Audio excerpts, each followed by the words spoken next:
Hello dear student, welcome back to my YouTube channel classes with Aakash Chauhan. आज का हमारा topic है ब्लड ग्रुप सिस्टम। इस टॉपिक का सबसे पहले हम लोग देख लेते हैं सिनॉप्सिस। तो इसमें इस टॉपिक में हम सबसे पहले देखेंगे इंट्रोडक्शन, दूसरा डेफिनेशन, तीसरा डिस्कवरी ऑफ ब्लड, चौथा आएगा टाइप्स ऑफ ब्लड। जो ब्लड होता है मुख्य रूप से दो प्रकार का होता है। एक होता है रेड ब्लड सेल जिसे एरिथ्रोसाइट्स कहते हैं, दूसरा होता है वाइट ब्लड सेल जिसे ल्यूकोसाइट कहते हैं। देन हम इसके आगे बढ़ेंगे तो यहाँ देखेंगे एबीओ ब्लड ग्रुप सिस्टम। हम जानेंगे कि कितने प्रकार का ब्लड ग्रुप होता है, कौन से ब्लड ग्रुप में किस प्रकार का एंटीजन और किस प्रकार का एंटीबॉडी पाया जाता है। साथ ही हम इसमें जानेंगे कि किसी व्यक्ति को अगर ब्लड चढ़ाना है तो उससे पूर्व किन किन बातों का सावधानी रखना चाहिए, इसकी चर्चा हम इसमें करेंगे। उसके बाद हम आगे बढ़ेंगे आरएच फैक्टर की ओर। Then genetic of RH factor, जिसमें हम लोग एरिथ्रोब्लास्टोसिस फेटालिस नामक एक हीमोलाइटिक डिसीज के बारे में जानेंगे। Prevention of haemolytic disease, prevention को जानेंगे एक हीमोलाइटिक डिसीज का। देन इसके बाद ये हमारा टॉपिक खत्म होता है और हम लास्ट में देखेंगे कंक्लूजन। इस टॉपिक में हम आज सबसे पहले देखेंगे इंट्रोडक्शन। तो इंट्रोडक्शन का चलिए पहला पॉइंट समझते हैं। Blood is a type of fluid which flow in archery and veins. जो हमारा ब्लड होता है वह आर्चरी और वेन्स में फ्लो होता रहता है, आर्चरी और वेन्स में फ्लो होता रहता है। It is also called circulatory system, इसे हम सर्कुलेटरी सिस्टम के नाम से भी जानते हैं। Because it keeps circulating through out the body through archery and veins, क्योंकि यह जो ब्लड है यह हमारे पूरी बॉडी में आर्चरी और वेन के थ्रू सर्कुलेट होता रहता है। इस कारणवश हम इसे सर्कुलेटरी सिस्टम कहते हैं। चलिए दूसरा पॉइंट समझते हैं। A heavy person generally has 5 liters of blood in which antigen and antibody are found. एक हेवी पर्सन में 5 लीटर तक ब्लड की मात्रा पाई जाती है सामान्यतः, और उसके ब्लड में एंटीजन और एंटीबॉडी प्रेजेंट होते हैं। किस ब्लड ग्रुप में किस प्रकार का एंटीबॉडी या अथवा एंटीजन पाया जाता है उसे हम एबीओ ब्लड ग्रुप में समझेंगे। आगे का पॉइंट समझते हैं। Blood is made up of many component. जो ब्लड होता है मुख्य रूप से कुछ कंपोनेंट से मिलके बना होता है, तो उसे देखते हैं। पहला है रेड ब्लड सेल्स, जिसे हम लोग शॉर्ट फॉर्म में आरबीसीएस कहते हैं, और इसे ही एरिथ्रोसाइट्स के नाम से जाना जाता है। जो दूसरा है वाइट ब्लड सेल्स, जिसे हम लोग शॉर्ट फॉर्म में डब्ल्यूबीसीएस के नाम से जानते हैं, और इसे हम लोग ल्यूकोसाइट भी कहते हैं। तीसरा है प्लेटलेट्स, है ना। ये तीनों कंपोनेंट से मिलके हमारा ब्लड का निर्माण होता है। आगे देखिए, 4 types of blood are found in human body. जो ह्यूमन का बॉडी होता है उसमें 4 प्रकार का ब्लड ग्रुप पाया जाता है। कौन कौन सा? Blood group A, blood group B, blood group A B, blood group O. ये 4 प्रकार का ब्लड ग्रुप कहाँ पाया जाता है? ह्यूमन के बॉडी में। ठीक है, तो चलिए अब देखते हैं इस टॉपिक का डेफिनेशन। डेफिनेशन को समझते हैं। Blood is a type of fluid which flow in archery and veins. It is also called circulatory system. जो ब्लड होता है, मैंने पहले भी बताया था कि वह जो ब्लड होता है हमारी आर्चरी और वेन्स में फ्लो होता रहता है, जिस कारण इसे हम लोग सर्कुलेटरी सिस्टम के नाम से भी जानते हैं। जो ब्लड होता है मुख्य रूप से 4 ग्रुप्स में डिवाइड होता है। कौन कौन से? Blood group A, blood group B, blood group A B, blood group O. और इन चारों ब्लड ग्रुप में अलग अलग प्रकार के एंटीजन और एंटीबॉडी पाया जाता है, जिसे हम लोग आगे एबीओ ब्लड ग्रुप सिस्टम में देखेंगे। अब हम बात करते हैं डिस्कवरी ऑफ ब्लड की। तो Landsteiner discover blood group A, due to which he was awarded the Nobel Prize for his contribution in the field of medicine। तो लैंड स्टेनर नामक वैज्ञानिक जो सन 1900 में इन्होंने सबसे पहले ब्लड ग्रुप ए की खोज की, और ब्लड ग्रुप ए की खोज करने के कारण इनके अभूतपूर्व कार्य हेतु इन्हें नोबेल प्राइज से सम्मानित किया गया। किसके क्षेत्र में इन्होंने अभूतपूर्व कार्य किया था बोलने से, मेडिसिन के क्षेत्र में इन्होंने अभूतपूर्व कार्य किया था, जिस कारण इन्हें नोबेल प्राइज से सम्मानित किया गया। अब हम बात करेंगे टाइप्स ऑफ ब्लड की। तो ब्लड जो होता है मुख्य रूप से दो प्रकार का होता है। पहला है हम लोग का रेड ब्लड सेल, जिसे हम लोग शॉर्ट फॉर्म में RBCS कहते हैं, जिसे हम लोग एरिथ्रोसाइट्स के नाम से भी जानते हैं। उसी प्रकार से जो दूसरा टाइप्स है ब्लड का, उसे हम कहते हैं व्हाइट ब्लड सेल्स, और इसे हम लोग शॉर्ट फॉर्म में WBCS कहते हैं, और इसे हम लोग ल्यूकोसाइट के नाम से जानते हैं। अब हम टाइप्स ऑफ ब्लड में सबसे पहले बात करेंगे रेड ब्लड सेल्स के बारे में। अभी हम बात करेंगे रेड ब्लड सेल्स के बारे में। तो जो रेड ब्लड सेल्स होता है उसे हम लोग एरिथ्रोसाइट्स के नाम से भी जानते हैं। पहला पॉइंट समझते हैं, it is also called RBCS in short form. जो रेड ब्लड सेल्स होता है उसे शॉर्ट फॉर्म में हम RBCS कहते हैं। This is the most special cells of blood in which haemoglobin present. जो RBCS होता है वह ब्लड का सबसे स्पेशल सेल होता है। क्यों? क्योंकि उसमें हीमोग्लोबिन प्रेजेंट होता है। इस कारण से ब्लड का स्पेशल सेल्स कौन होगा? RBCS, है ना। दूसरा पॉइंट है, RBCS constitute 14% of the entire blood and 97% of oxygen goes to all body cells through RBCS। RBCS जो होता है ब्लड का 40% पार्ट होता है, और यह 97% ऑक्सीजन को बॉडी में क्या करता है? सर्कुलेट करता है RBCS के द्वारा, है ना। तीसरा पॉइंट है, the life span of RBCS is 20 to 120 days and this RBCS are destroyed in kidney and spleen। जो RBCS होता है, जो रेड ब्लड सेल्स होता है, उसका जीवन काल 20 से 120 दिन का होता है, और यह जो होता है RBCS वह किडनी और स्प्लीन दो ऑर्गन है, वहां पे रेड ब्लड सेल्स को डिस्ट्रॉय किया जाता है, नष्ट किया जाता है। ये जो किडनी और स्प्लीन एक ऐसा ऑर्गन है जहां पे सबसे अधिक मात्रा में रेड ब्लड सेल्स को नष्ट किया जाता है। देन आगे बढ़ेंगे, the spleen is called the graveyard of RBCS। इसी कारणवश स्प्लीन को क्या कहते हैं? ग्रेवयार्ड कहते हैं। किसका? RBCS का। अर्थात स्प्लीन को कब्रिस्तान कहा जाता है RBCS सेल्स के लिए, है ना। आगे देखेंगे अगला point, the biggest RBCS are found in elephant and the smallest RBCS are found in musk deer. तो जो दुनिया का सबसे बड़ा RBCS है वो किस में पाया जाता है? एलिफेंट में पाया जाता है। और जो दुनिया का सबसे स्मॉलेस्ट, सबसे स्मॉल RBCS होता है वह मस्क डियर अर्थात कस्तूरी मृग में पाया जाता है। अब हम जानेंगे आगे व्हाइट ब्लड सेल्स के बारे में। अब हम बात करेंगे व्हाइट ब्लड सेल्स के बारे में, जिसे ल्यूकोसाइट्स के नाम से भी हम जानते हैं। पहला पॉइंट समझते हैं, it is also called WBCS in short form.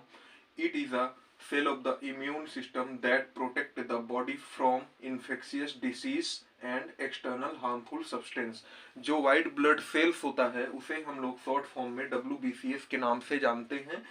यह जो सेल्स होता है WBCS, यह इम्यून सिस्टम का पार्ट होता है ना, इम्यून सिस्टम से रिलेटेड होता है, और यह हमारी बॉडी को इन्फेक्शियस डिसीज, जितने भी रोगजनक बीमारियां होती हैं और जो बाहरी हार्मफुल सब्सटेंस होती हैं हमारी बॉडी की, उनसे रक्षा करता है।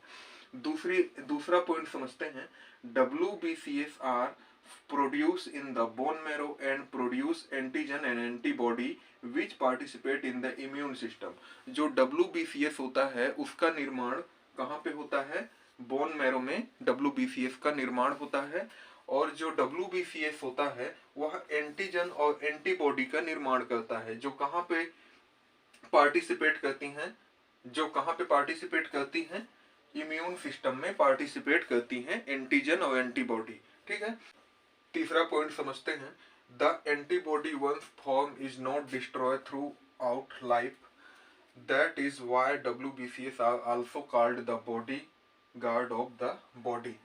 जो WBCS होता है उसमें जो एंटीबॉडी बनता है, अगर एंटीबॉडी एक बार बन गया हमारी बॉडी में तो वो पूरे जीवन काल तक डिस्ट्रॉय नहीं होता है। और इसी कारण से WBCS को हमारे जो बॉडी है, हमारा जो बॉडी है उसका हम क्या कहते हैं, बॉडी गार्ड कहते हैं। 1 liter of blood contains between 4 multiply 10 square 9 to 1.1 multiply 10 square 10 WBCS cell. 1 litre blood जो होता है उसमें WBCS की मात्रा इतनी पाई जाती है ना। अब हम बात करेंगे ल्यूकेमिया डिसीज की। तो देखिए हमारा जो बॉडी है उसमें अगर WBCS सेल एक निश्चित मात्रा में प्रोड्यूस होती रहती है तो वह हमारे बॉडी के लिए फायदेमंद होती है, क्योंकि वह जो WBCS होता है हमारी बॉडी को हार्मफुल डिसीज और अदर पार्टिकल्स जो हमारे बॉडी को हार्म पहुंचाते हैं उनसे हमारी रक्षा करता है।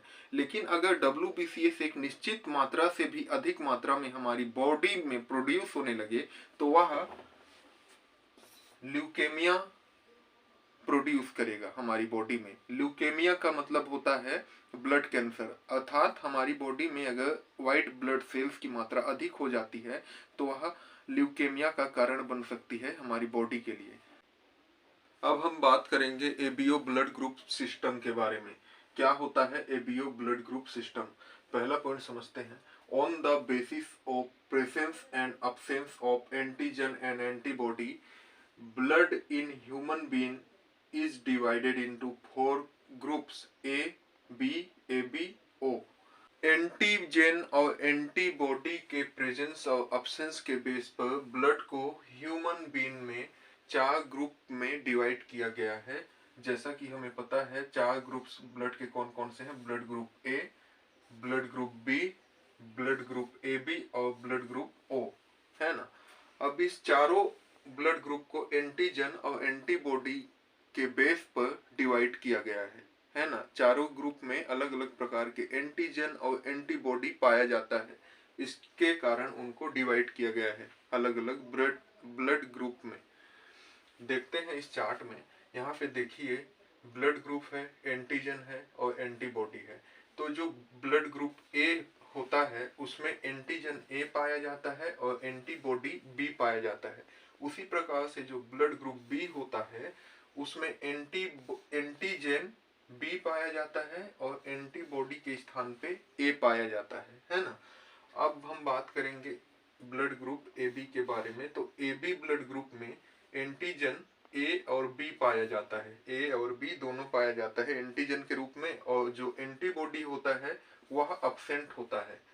ए बी ब्लड ग्रुप में एंटीजन के स्थान पे ए और बी एंटीजन पाया जाता है और एंटीबॉडी अब्सेंट होता है। उसी प्रकार से ब्लड ग्रुप ओ में एंटीजन ही अब्सेंट होता है और उस एंटीबॉडी के स्थान पे ए और बी एंटीबॉडी पाया जाता है ना। अब देखते हैं दूसरा point. When a person is given blood, his blood group should be tested before that. When a person receives the wrong blood group, blood clotting begin to occur in the body. It can also cause death. जब किसी person को blood दिया जाता है तो उससे पहले ABO blood group system या एबीओ ब्लड ग्रुप टेस्ट जरूर कर लेना चाहिए, क्योंकि इससे हमें यह जानकारी रहेगा कि हमारे शरीर में कोई अन्य ब्लड ग्रुप को नहीं चढ़ाया जा रहा है, सही ब्लड ग्रुप को चढ़ाया जा रहा है ना। और जब किसी पर्सन में कोई रॉन्ग ब्लड ग्रुप को चढ़ा दिया जाता है तो उस पर्सन की बॉडी में या तो ब्लड क्लॉटिंग होता है या किसी कारणवश उस व्यक्ति की डेथ भी हो जाती है ना। जो अलग अलग ब्लड ग्रुप होता है, अगर किसी व्यक्ति के शरीर में कोई दूसरा ब्लड ग्रुप चढ़ा दिया जाता है तो वह डेथ का कारण भी बन सकती है। देखते हैं अगला point. A person with a blood group can take blood from a person with other A and O blood groups, but he can not take blood from a person with A B blood group because A blood group has antibody B and AB blood group has antigen B। क्या होता है कि जो ए blood group वाला person होता है वह किसी दूसरे ऐसे पर्सन से जिसका ब्लड ग्रुप ए होता है और ब्लड ग्रुप ओ होता है, ऐसे वाले पर्सन से ब्लड ले सकता है, लेकिन वो ए बी ब्लड ग्रुप वाले पर्सन से ब्लड नहीं ले सकता, है ना। ए बी ब्लड ग्रुप वाले पर्सन से ब्लड नहीं ले सकता क्योंकि जो ब्लड ग्रुप ए वाला पर्सन होता है उसकी बॉडी में एंटीबॉडी बी होता है और जो ए बी ब्लड ग्रुप वाला पर्सन होता है उसकी बॉडी में एंटीजन बी होता है। तो दोनों तो मिसमैच कर गए ना, इसी कारण से एक दूसरे के साथ ये ब्लड का एक्सचेंज नहीं कर पाते हैं। ठीक है, देखते हैं अगला point. A person with B blood group can take blood from a person with other B and O blood group. जो बी ब्लड ग्रुप वाला पर्सन होता है ना, जो बी ब्लड ग्रुप वाला पर्सन होता है ऐसे पर्सन से ब्लड ले सकता है जिसका ब्लड ग्रुप बी हो अथवा ओ ब्लड ग्रुप हो, है ना। अब देखते हैं अगला point. A person with A B blood group can receive blood from all four blood group. जो ए बी ब्लड ग्रुप होता है, ए बी ब्लड ग्रुप वाला पर्सन होता है, वह चारों ग्रुप से ब्लड ले सकता है, रिसीव कर सकता है। ए बी ब्लड ग्रुप वाला पर्सन चारों ब्लड ग्रुप वाले पर्सन से ब्लड ले सकता है, जिस कारण से इसे यूनिवर्सल रिसिपिएंट कहते हैं, सार्वभौमिक प्राप्तकर्ता कहा जाता है ए बी ब्लड ग्रुप वाले पर्सन को, है ना, ए बी ब्लड ग्रुप को। देखते हैं अगला point. A person with O blood group can take blood only from a person with O blood group but can give blood to people with all other blood groups. जो O blood group वाला person है वह किसी ऐसे व्यक्ति से ही blood ले सकता है जिसका ब्लड ग्रुप ओ होता है ना, और वह इसके अलावा जो ओ ब्लड ग्रुप वाला पर्सन है वह सभी ब्लड ग्रुप को रक्त प्रदान कर सकता है ना। इस कारण से इसे यूनिवर्सल डोनर के नाम से भी जाना जाता है ओ ब्लड ग्रुप को। तो इस प्रकार से एबीओ ब्लड ग्रुप सिस्टम हमारा खत्म होता है। अब हम बात करेंगे आरएच फैक्टर के बारे में। पहला पॉइंट समझते हैं।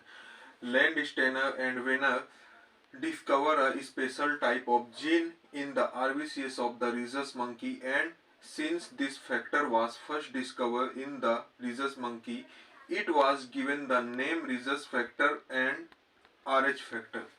लैंड स्टेनर और वेनर नामक वैज्ञानिक ने सन 1940 में रीसस मंकी के आरबीसीएस में एक स्पेशल टाइप के जीन की खोज की, और चूंकि यह इस जीन की खोज सबसे पहले रीसस मंकी में किया गया, इसका खोज, जिसके कारण इसे हम लोग रीसस फैक्टर और आरएच फैक्टर के नाम से जानते हैं।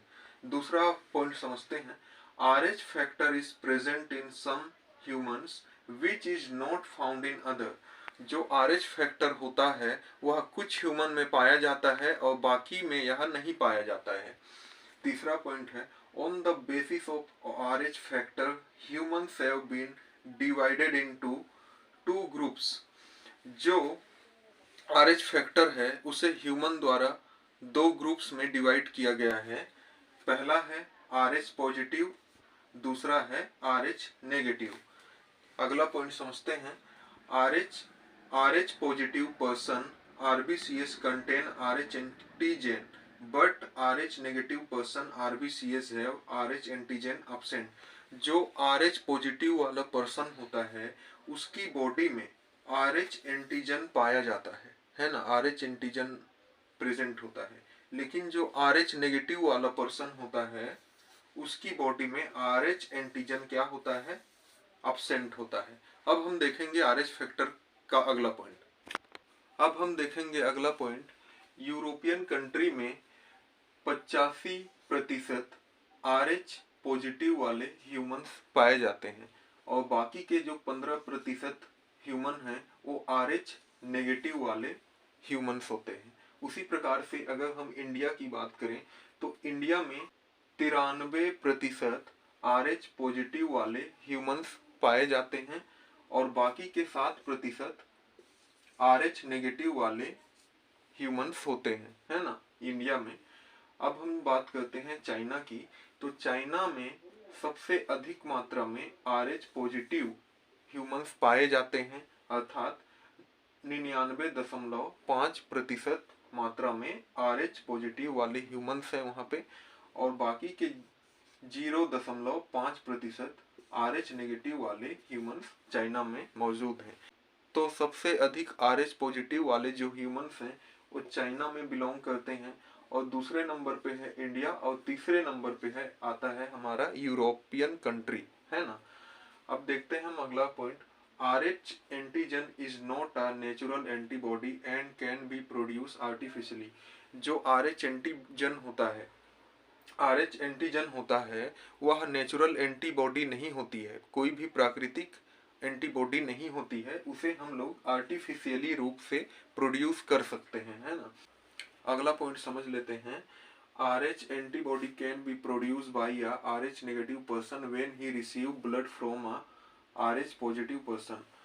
एक RH नेगेटिव वाले पर्सन की बॉडी में RH एंटीबॉडी का निर्माण कैसे होता है उसके बारे में हम अभी जानेंगे। तो RH नेगेटिव वाले पर्सन की बॉडी में RH एंटीबॉडी का निर्माण कुछ इस प्रकार से होता है।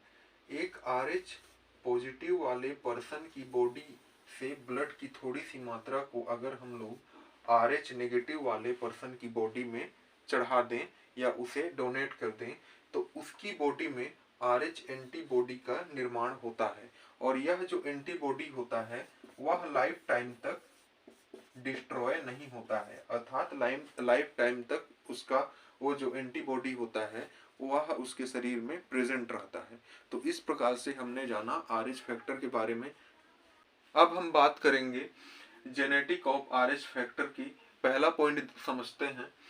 The most common RH antigen is called antigen D and its antibody is called anti. जो सबसे कॉमन RH एंटीजन होता है उसे हम लोग एंटीजन D के नाम से जानते हैं, और एंटीजन D का जो एंटीबॉडी होता है उसे हम एंटी-D के नाम से जानते हैं। दूसरा पॉइंट समझते हैं। Antigen D is produced by a dominant gene represented by RH and when this gene is recessive it can not produce the antigen, है ना। जो एंटीजन D होता है उसका प्रोडक्शन RH के कुछ विशेष नियमों अथवा जीन के द्वारा होता है। अगर यह जीन रिसेसिव होता है तो यह एंटीजन को प्रोड्यूस नहीं कर पाता है ना। अगर यह जीन जो होता है रिसेसिव हो गया तो यह प्रोडक्शन नहीं कर पाता है किसका, एंटीजन का, एंटीजन D का। अगला पॉइंट समझते हैं। देयरफॉर देखिए यहाँ पे RH plus human, RH positive human जो होते हैं उसे दो भागों में हम डिवाइड करते हैं।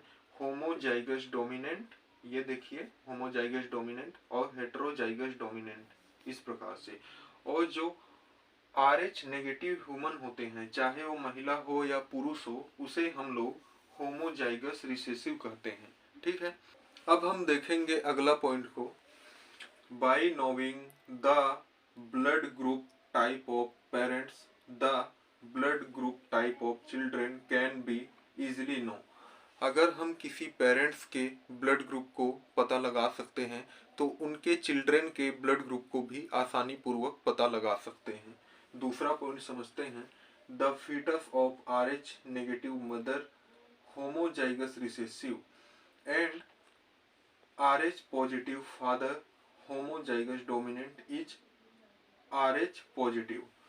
देखिए यहाँ पे समझने लायक बात क्या है कि जो RH नेगेटिव मदर है और RH पॉजिटिव फादर है, इन दोनों के थ्रू जो जिस फीटस का निर्माण होता है वह फीटस RH पॉजिटिव टाइप का होता है। यहाँ पे भी देख सकते हैं हम लोग, एक RH नेगेटिव मदर और एक RH पॉजिटिव फादर के थ्रू बनने वाला फीटस किस प्रकार का होता है, RH पॉजिटिव फीटस कहलाता है ना। RH पॉजिटिव फीटस टाइप का होता है, RH पॉजिटिव टाइप का।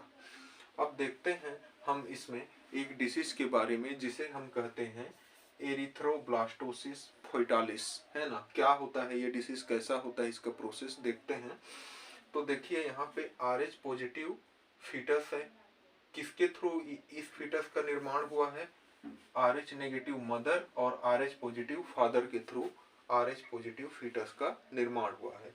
तो इस फीटस में क्या होता है, RH पॉजिटिव फीटस जो होता है उसका जो RBCS है और उसमें पाए जाने वाला RH एंटीजन जो होता है वह मदर के ब्लड में इंटर करता है। जब वह मदर के ब्लड में इंटर करता है तो मदर का जो ब्लड होता है वह रिएक्ट करता है किसके साथ? RH एंटीजन के साथ रिएक्ट करता है ना, क्योंकि RH पॉजिटिव में तो RH एंटीजन भी पाया जाता है और वह मदर के ब्लड में जब इंटर करेगा तो मदर का ब्लड जो होता है वह RH एंटीजन के साथ क्या करता है? प्रतिक्रिया करता है और उसके साथ RH एंटीजन के साथ प्रतिक्रिया करने के बाद वह RH एंटीबॉडी का निर्माण करता है। ठीक है, अब अगला प्रोसेस क्या है? अब जो RH एंटीबॉडी का निर्माण मदर के ब्लड में हो गया, अब वो जो मदर का ब्लड है उसमें जो RH एंटीबॉडी है वह इंटर करेगा फिर से फीटस के ब्लड में, है ना।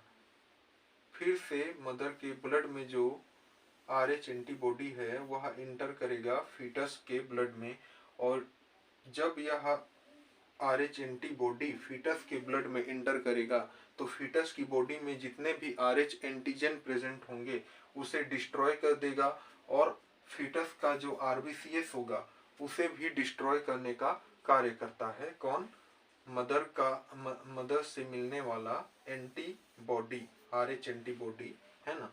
RBCS जो डिस्ट्रॉय हो रहा है ना, फीटस का जो RBCS है वो जब डिस्ट्रॉय होता है तो अबॉर्शन और चिल्ड्रन के डेथ का कारण बनता है। तो इसे ही हम लोग कहते हैं एरिथ्रोब्लास्टोसिस फेटालिस। यह एक प्रकार का डिसीज ही कहलाता है ना। इस डिसीज के कारण अबॉर्शन और चिल्ड्रन का डेथ हो जाता है। अब हम बात करेंगे प्रिवेंशन ऑफ होमोलाइटिक डिसीज के बारे में। पहला पॉइंट समझते हैं सेलेक्टिव मैरिज।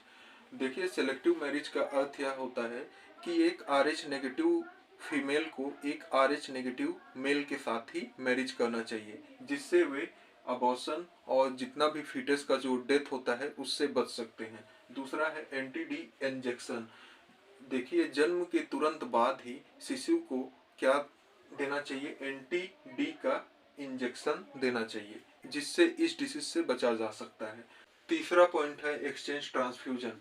एक शिशु की बॉडी से रक्त को निकाल लिया जाता है और उतनी ही रक्त की मात्रा उसमें RH नेगेटिव ब्लड की चढ़ा दी जाती है। इसे ही हम लोग एक्सचेंज ट्रांसफ्यूजन कहते हैं। इस प्रकार से आज का हमारा ये टॉपिक जो है खत्म होता है यहीं पे। अब हम बात करेंगे कंक्लूजन की। तो जो ब्लड होता है वेन्स और आर्चरी के थ्रू फ्लो होता है हमारी बॉडी में। 4 प्रकार के ब्लड ग्रुप पाए जाते हैं, blood group A, blood group B, blood group O और ब्लड ग्रुप AB। और 2 प्रकार के ब्लड पाए जाते हैं। पहला है वाइट ब्लड सेल, दूसरा है red blood cell. Red blood cell को एरिथ्रोसाइट्स कहते हैं और वाइट ब्लड सेल को ल्यूकोसाइट्स के नाम से जाना जाता है। जो ल्यूकोसाइट अगर अधिक मात्रा में हमारी बॉडी में प्रोड्यूस होने लगे तो वह ल्यूकेमिया का कारण बनते हैं, है ना। उसी प्रकार से ब्लड से रिलेटेड जितने भी हमारे पास डिसीज हैं उन सभी को हम लोग कंक्लूजन में लिख सकते हैं।